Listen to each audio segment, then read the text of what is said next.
There are a lot of areas of life that appear to us when we're experiencing them to be gray areas, meaning we have to make decisions about what we're going to think, how we're going to behave, what we're going to do. And some things are easy, black and white, easy to figure out, but some things feel more difficult. You have to figure out, what does my marriage going to be like? How am I going to parent my kids? How do I make all these individual decisions? And sometimes it's just hard to figure out what the right choice is, especially when people are telling you different kinds of things. And so I want to offer a tool to you and I this morning for when you see an issue where you don't know the obvious answer, a way to simplify it and try and figure out what the best way to look at it is. And the thing that I'm talking about is basically this. If you divide a topic into two opposite parts, into a binary, and then make a list of each part, it makes it easier to figure out the gray area. So let me give you an example of what I'm talking about. Say you had a young couple, and they were saying, what should our marriage look like? Because they probably get conflicting advice from people about how to do marriage together. One of the things that you can do is divide into two categories and say, what would a really good marriage look like? And then what would a horrible marriage look like? And then you compare the two lists to see, where do I make my decision? So if you were going to do this, say you took a good marriage and then what I'm going to call a disaster marriage, and you were going to compare them, you would say that a good marriage would have both people, the husband and wife, forgiving each other easily. That is probably a hint that would make for a good marriage. A disaster marriage would be a marriage where the husband and wife hold grudges against each other over a long period of time and don't let things go. A good marriage might look like a husband and wife openly communicating with each other about what they're thinking, what they're feeling, what they are expecting. In a disastrous marriage, you'd probably have a husband and wife withholding information from one another. In a good marriage, you would think that the husband and wife probably laugh together. But in a disastrous marriage, you'd have a husband and wife talking badly about each other to other people. In a good marriage, you would have both quality and quantity time spent together. And husbands, I'm going to give you a hint, by the way. Quality time really does mean quantity time. It's almost the same thing. You just have to spend a lot of time together to make it work. In a disastrous marriage, you have people spending no time together, doing their own thing. In a good marriage, you'd have shared goals and dreams between the husband and wife. In a disastrous marriage, you'd have broken apart, segmented dreams. Each person has their own agenda. In a good marriage, you would say that the finances are a team game. You set shared goals with it. You are transparent with each other about where you're spending your money and where things are going. And then in a disastrous marriage, the finances are split, yours and mine. Or maybe it'd be more like one partner saying, my money is my money and your money is also my money. In a good marriage, you would fight fairly. Everyone fights. Every marriage is going to have conflicts and fights within it, but it would fight fairly. Disastrous marriages have fights that either have not good communication, or you start fighting about things that happened 5 years ago instead of the issue that's in front of you. Does anyone know what I'm talking about? So if you look at a list like that, it becomes a little more obvious to say, what do I want my marriage to look like? Well, look at what a bad marriage looks like and avoid it. Look at what a good marriage looks like and try and lean into that. By making it simple, you've taken out the gray area. There is a quote from the show The Office where Dwight Schrute said the best advice he ever got was don't be an idiot.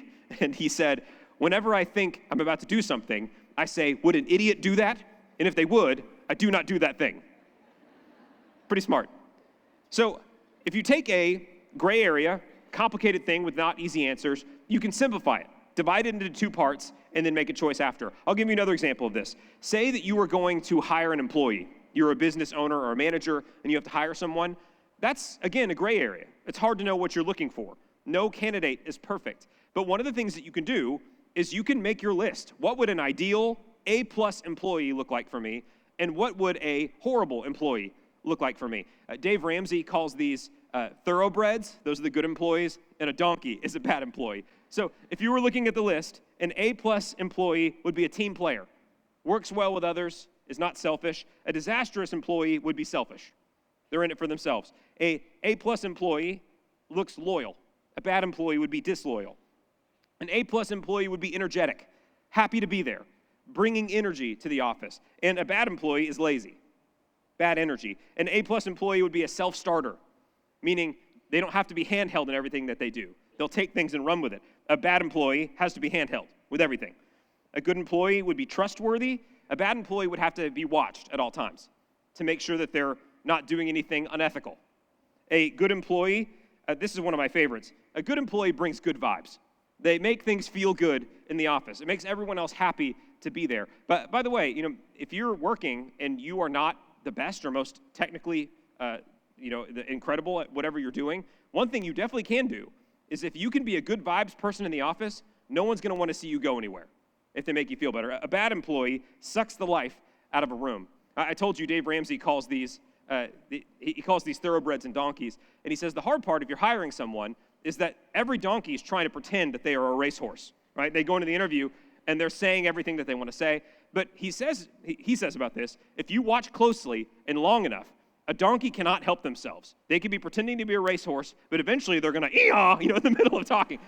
And you just have to watch it closely. And the reason that I think this list thing works is it helps you see, when you look at it on paper or you look at it in a way like this, the things that work and the things that don't work become apparent and obvious.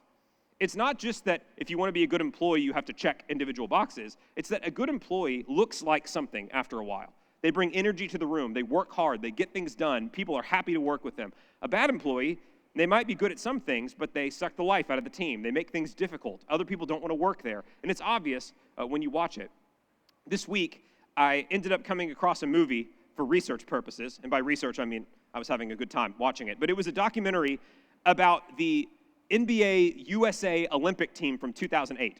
So it was I say NBA, just the U.S. basketball team from the year 2008. And many of you will remember this. In 1992, the U.S. put together the best basketball team ever assembled at the time, our dream team that we sent to Barcelona for the Olympics. So it had Michael Jordan and Charles Barkley and Magic Johnson and Larry Bird. It was this incredible team that went and played these international teams and just wiped the floor with them. They went in and were beating people by 50, and the other team were asking for their autographs after the game was over. And one of the things that happened, though, as a result of the Dream Team, is that basketball began to become much more popular internationally afterward. And so what ended up happening is that the other countries started to catch up to the U.S. So when the Olympics for the year 2000 and then 2004 came along, the U.S. still had by far the best basketball players in the world, but many of you might remember this, the U.S. did not win the gold medal in either one of those Olympics in 2000 or 2004. And you had a bunch of extremely talented players that were not able to put together a team that could beat Argentina or Greece. So you had these teams. In 2004, you had LeBron James, you had Tim Duncan, these incredible players, and they lost to a bunch of plumbers from Greece. So this happened. So in 2008, the U.S. Olympic body said, we need to win the Olympics. We need to put a team together that's going to make some things work. And so they had some of these really talented players. They had LeBron James, they had Dwayne Wade, they had Carmelo Anthony and Chris Paul. But they made a change to the roster in 2008 because they wanted to go over the edge and win the Olympics, which they did, by the way. But the person that they brought in was Kobe Bryant in 2008. And so Kobe Bryant and LeBron were the two best players in the world at the time. But Kobe, if you watched NBA basketball closely, Kobe was a competitive maniac. I mean, absolutely would have been a disaster person to hang out with because he would have made everything a competition. But he was an incredible competitor. And there's a story in this documentary that these guys, so it's LeBron James, Carmelo Anthony, Dwayne Wade, they tell a story that one night, all of them, they're in Las Vegas for training camp going into the Olympics. And the entire team, except for Kobe, dressed up in their best clothes, and they went out to a club in Las Vegas that night. And they said they had this incredible time while they were there, and they were out until 5 or 5:30 in the morning. And the guys come back to the hotel, and when they get there, they go into the lobby to get on the elevator and go upstairs. And when they get there, what they see is that Kobe Bryant has just come down the elevator at 5 in the morning of his own volition to go work out before their practice that was going to happen later in the day. And what all the players say in this documentary is they realize this guy is doing things completely different than what we're doing. This guy is a champion. He has won, and we see why he's a champion. We're out having fun, and he's waiting to wake up at 5 in the morning to go work out by himself before our team practice later in the day. And you find out in the documentary that by the end of that week, every player was waking up at 5 a.m. in the morning with Kobe Bryant to go work out afterward. And the reason I use this example, it's just like the good or bad marriage or the good or bad employee. Athletics give you a really easy peek into who is going to be a winner and who isn't going to be a winner. When you look at patterns of behavior, it's pretty obvious who is going to end up being the winner. The person who's going to outwork the other person, in addition to being very talented. But if Kobe Bryant, who's as talented as these other guys, is going to work out twice as often as they are, he's going to be better than they are. If he's going to be thinking and visualizing about the game before they are, he is going to be the winner. The works of a winner are obvious. The works of a mediocre player are also obvious. This is the exact idea that we are going to explore in today's passage. We're continuing in Galatians chapter 5, and we're going to start in verse 19. And at the beginning, the Apostle Paul makes the exact same observation that I just made, that certain kinds of works are obvious of what they are. They're not hard. It's not a gray area. It's easy to see when they appear. We're going to read all the verses 19 through 26, and then we'll talk a little bit at a time. He says this, "Now the deeds of the flesh are evident, which are immorality, impurity, sensuality, idolatry, sorcery, enmities, strife, jealousy, outbursts of anger, disputes, dissensions, factions, envying, drunkenness, carousing, and all things like these, of which I forewarn you, just as I have forewarned you, that those who practice such things will not inherit the kingdom of God. But the fruit of the Spirit is love, joy, peace, patience, kindness, goodness, faithfulness, gentleness, self-control. Against such things there is no law. Now those who belong to Christ Jesus have crucified the flesh with its passions and desires. If we live by the Spirit, let us also walk by the Spirit. Let us not become boastful, challenging one another, envying one another." Paul, in Galatians, has used a series of these binary differences, like I talked about earlier, to make his argument. If you'll recall some of the ones he's talked about, in chapter 1, he talked about the gospel versus another gospel. He talked about the promise of God versus the law. He talked about faith versus works of the law. He talked about Sarah versus Hagar, freedom versus bondage. And then finally, last week, he brings up the Spirit versus the flesh. And this week, he's going to give the final of these two differences, the things that are obviously different from one another. And those things are the works of the flesh and the fruit of the Spirit. My big idea for this morning, the one thing that we should walk away with from reading this passage is very simple. Your life will be formed either by the works of the flesh or the fruit of the Spirit. You know, a lot of life feels like there is gray area and it's difficult to know what the right decision or what is not right. But if you look at it as simply as you can, it's actually pretty clear. The choices that you make, the things that you do, the priorities that you have, they are either being influenced by the works of the flesh that all of us battle, or it is coming from the fruit of the Spirit, bearing fruit in your life. There is no middle ground. So what we're going to do for the rest of this time is we're going to talk about what Paul says are the works of the flesh, and then what is the fruit of the Spirit. So if we look at these works of the flesh, it shows up in verses 19, 20, and 21. I'll really quickly read through the list with you again. So he says, these are the things that obviously come from the flesh. By the way, this Greek word is sarx. It means the passions of life, the flesh that leads you to do the things that you want to do. He says, immorality, impurity, sensuality, idolatry, sorcery, enmities, being a Cowboys fan, strife, jealousy,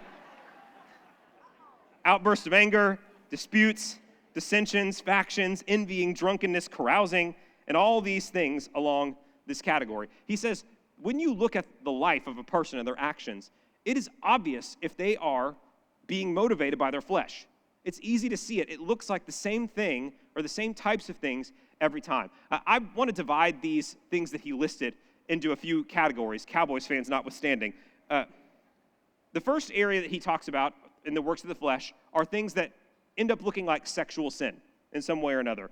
This would be immorality, impurity, sensuality. Another translation for this would have been debauchery, and carousing. And if you look at human history, if you look at what's derailed people, often, it's different types of sexual sin and sexual deviance. These things have derailed people over and over again. I was talking to a buddy of mine a few weeks ago. We were observing things that are happening in the world. We were talking about human history. We were talking about the Bible. And specifically, we were talking about some church leaders who had fallen from grace in the last couple of years. You may have read some news reports about this. But it's almost amusing when you look at what has made great men fall in the past. It almost is always sexual sin. It's the same stuff over and over and over again. And Paul's saying very clearly, if you see this in a person's life, if you see this from your own life, there is no way to wiggle around or justify it, it is from the flesh. That is not from the Spirit. When you see deviant sexual activity, accepting deviant sexual activity, that comes from the flesh and nowhere else. The next grouping of sins he talks about are religious sins. So this would be idolatry. They were all tempted to worship these foreign gods, or witchcraft. Another word for this would have been sorcery. I would say falling into this would be something like looking into trying to achieve power in the supernatural outside of the Holy Spirit. That would be what would qualify here. Some people would argue that many kinds of drug use would fall into this type of sin. I don't know if you've listened to people talk about why they would do different types of drugs. A lot of times what they're trying to do is have a transcendent experience through psychedelic drugs. And what that is, that's a form of sin. It's trying to have a transcendent encounter outside of God. That's from the flesh and nowhere else. The next category, and I think this was heavy on Paul's mind in this passage, is social sin. So these are sins of wronging other people. So he says enmities or quarrels, quarreling with people. He says jealousy, being jealous of others. By the way, jealousy is one of the strangest things. It's you become angry that someone else has something good that you want, and you being jealous does nothing to help you get that thing. There's nothing good that comes from jealousy. He says disputes and selfishness, dissensions and factions. Paul cares about this because we read a few verses earlier, many people in these Galatian churches were apparently biting and devouring at each other. They were arguing over random things. And I've thought about this in the last few weeks. I wonder how many churches have crumbled and lost their influence in the world because of this simple thing. Dividing into factions and biting and warring with each other for really stupid reasons. I mean, you've probably heard questions before, you've heard stories before about churches that split up over not being able to make a decision about what kind of furniture they're going to have in the church, what kind of carpet is going to go in their worship center, what they're going to dress like, what their worship style is going to be. Arguing over things that don't matter is the quickest way for a church to lose its power in the world, for a church to lose its effectiveness for reaching people. And so Paul says, if you see this, if you see among the church and among other people around you that they have a fractious spirit, if they quarrel with people easily, if they divide other people from each other, that does not come from the Lord. That comes from the flesh. That is a working out of the flesh. And it goes into this last part. The last category, I would say, are the out-of-control sins. The sins that come from a lack of being able to control yourself. Outbursts of anger or fits of rage, strife, another translation says a contentious temper, and then carousing and drunkenness. Sins that come from not restraining your desires or your emotions. These things are also types of sin. And I would say this as well. If you are examining other people that are around you or leaders that you are following, these are things that you have to look at. Are the decisions that they're making and the way that they're acting, does it match with the character of God, or are they making decisions and actions based on the flesh? And Paul says it clearly, if they're acting based on the flesh, it's obvious. The works of the flesh are obvious. And I think that, on the one hand, when you read this passage, I do think it's worth us asking, does my life look like some of these works of the flesh right now? But also, one of the things I think is important to impress upon us is when we think about the people that we allow to influence us, the people that we listen to, the people we get our political opinions from, the people we follow in the church, does their life live up to the muster of God's character, or do their actions look like the works of the flesh? It makes me ask this question: who are you listening to, and should you listen to them? If you see that a person who is a persuasive speaker, a persuasive, powerful leader, but their life looks like the flesh, that is not a person that you should listen to. It's not a person that you should follow. They'll take you right along with them wherever they're going. Jesus says something very similar to this in Matthew chapter 7. He says this: "Beware of the false prophets who come to you in sheep's clothing, but inwardly are ravenous wolves. You will know them by their fruits. Grapes are not gathered from thorn bushes, nor figs from thistles, are they? Every good tree bears good fruit, but the bad tree bears bad fruit. A good tree cannot produce bad fruit, nor can a bad tree produce good fruit. Every tree that does not bear good fruit is cut down and thrown into the fire. So then, you will know them by their fruits." If you watch someone long enough, you're going to see the fruit of their life. And if you see that the fruit is rotten, that is not a person you should listen to. That's not a person you should follow. You've got to be very careful. There have been times where I have seen people that are impressive people, and I see things about their life, and I say, I want to be like them, until I see what their personal life is like. And then it's pretty obvious. I don't want to follow that person. I don't want my life to be formed by the works of the flesh. The other part that Paul talks about, though, so if the works of the flesh are obvious, he says, but the fruit of the Spirit looks like this. Now, I want you to notice something in the text. The works of the flesh are a plural. There's a bunch of different types of works of the flesh. The fruit of the Spirit is singular. So it's not fruits of the Spirit, like a bunch of different fruits that pop up. It's one fruit that comes from the Spirit of God living within you that bears itself out in these character traits. My other point I want to make is this. The fruit of the Spirit is not a list of behaviors, but the character traits of the Spirit of God. The Holy Spirit is living and active. He is one of the persons of the Trinity. He is God. And if he is living within you, it will bear fruit in your life. And the fruit is going to look like what Paul describes afterward. We're going to look at each one of these things he mentions. But it's one fruit, and it comes from the Spirit of God living and working within you. The first one is love. I'll give a quick bullet point for each one of these. Love essentially means self-giving generosity, caring for what's going on with others more than from yourself. God, his nature, his fundamental nature, is reciprocal love within himself. We should also love the way that God does, self-giving generosity. Joy. Joy means overwhelming optimism and wonder in spite of your circumstances. So joy doesn't just mean happiness. You know, happiness can come from a whole bunch of different things. Joy is a state of being that comes from being optimistic about what God is doing in the world and trusting him. Joy, it's an overwhelming thing that comes from walking with the Lord. Peace. I'm not giving a definition here, but I do want to say that peace, when it's worked out in a person's life, will look like three things. It will look like peace within themselves, so it's not a person who's at war internally in their mind and in their heart. It means peace with others, and it also means peace with God. Peace with God leads to peace with others and peace within oneself. So peace. If you look at your life and you see that you're fighting with everyone, that probably means that you are the problem. You know, I've had conversations before with people where they come and they tell me all these relationships that have gone wrong in their life. Arguing with my husband, arguing with my mom, arguing with my kids, arguing with all these people. And usually my thought is, that sounds difficult, but I see one common denominator in every one of these situations, and it's you. It might be that you were the issue. If there's not peace in your life, it might be you. Paul says it this way. He says, as much as it is up to you, be at peace with all men. So if you have a quarrel going on in your life right now, I think it's worth asking, as much as it is up to you, would you be at peace with that person? Or are you nurturing that grievance that you have? Do you secretly like the fact that you are quarreling with that person? That's not a fruit of the Spirit. Kindness means compassion in action, loving other people in practice. Goodness means being morally upright and true, meaning that you have integrity. You are morally upright. You make the right kind of decisions. That comes from the fruit of the Spirit bearing fruit in your life. Faithfulness. God, in his nature, is faithful. He makes promises. He keeps them. Are you true to your word? Are you loyal? Are you trustworthy? Those are questions that are worth asking. Faithfulness. So that's faithfulness. Gentleness means it means power under control. So gentleness doesn't mean being soft or weak. Gentleness means it being within your power to have control over someone else, but not using it.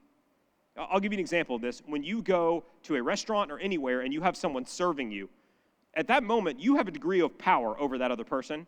And if you are able, it's worth asking, when you have that opportunity, do you use that to abuse that person? You know, you can get away with it if you're sitting at a restaurant being a jerk to the waiter or the waitress. You can get away with it. But are you gentle when you have power? Those are things that are worth asking. And then finally, self-control. Self-control, I would say, is the ability to say no to our desires when it's the right thing to do.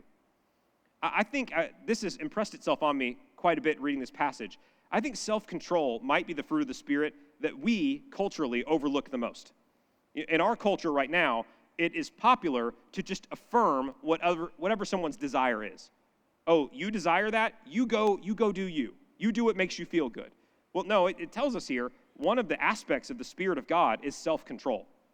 We are extremely lucky that God is patient and has self-control. If God was not long-suffering, you and I would not be here. We would have been wiped off the map a long time ago.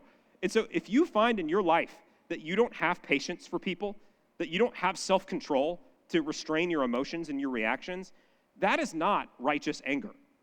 That is the flesh working itself out in your life. We are called to be self-controlled and patient, long-suffering with the people that are around us.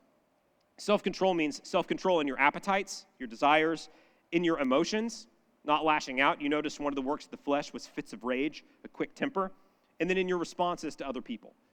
Are you able to bear with the imperfections of others? It's one thing to be patient when you're comfortable. It's another thing to be patient when everyone around you is insane. It's a lot harder to do that. But God's nature is that he is patient and he is self-controlled, and so also should we be. So here's my final point for this. I know we've covered a lot. We've read a lot of things. But when you divide what a certain pattern of behavior looks like from another, it's pretty obvious what a godly life looks like. A godly life does not look like seeking power or control over other people.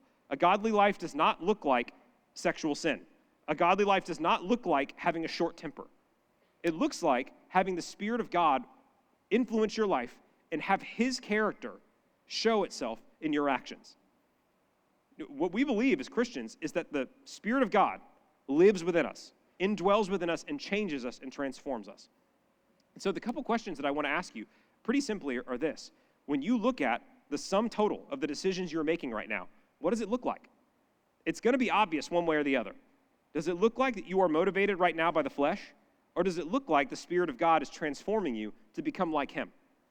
And if that's not what it looks like, the question is, what do you need to do about it? Because now's the time to act.